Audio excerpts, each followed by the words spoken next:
இது எவ்வளோ பேர் நோட்டீஸ் பண்ணியிருப்பீங்கன்னு தெரில.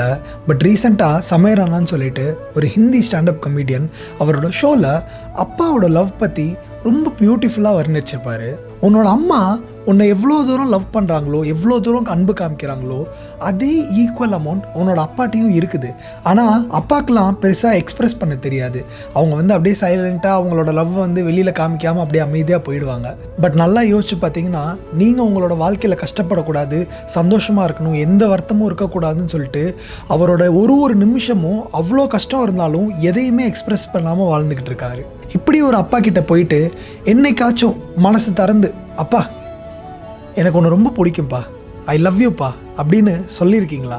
இனிஷியலாக எல்லாருக்குமே ஒரு மாதிரி ஆக்வர்டாக இருக்கும். என்ன இது அப்பாட்ட போயிட்டு இப்படி சொல்ல முடியும்? அம்மாட்டனா டப்புன்னு போயிட்டு அம்மா ஐ லவ் யூமா அப்படி இப்படின்னு கட்டி பிடிச்சி முத்த கூட கொடுக்க முடியும்.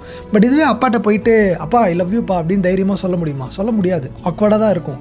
பட் அந்த ஆக்வர்ட்னஸை பிரேக் பண்ணுங்கள். அந்த பிரேக் பண்ணி அப்பாவுக்கு இன்றைக்கி கால் பண்ணி, அப்பா ஐ லவ் யூப்பா, எனக்கு நீ ரொம்ப பிடிக்கும்ப்பா அப்படின்னு சொல்லுங்கள். அவரும் ஒரு எமோஷ்னல் பர்சன் தான். அவரும் ரிப்ளை பண்ணுவார் ஐ லவ் யூடா அப்படின்னு சொல்லிட்டு. அவர் அப்போ தான் அதை எக்ஸ்ப்ரெஸ் பண்ணவே வரும் அவங்களுக்கும்.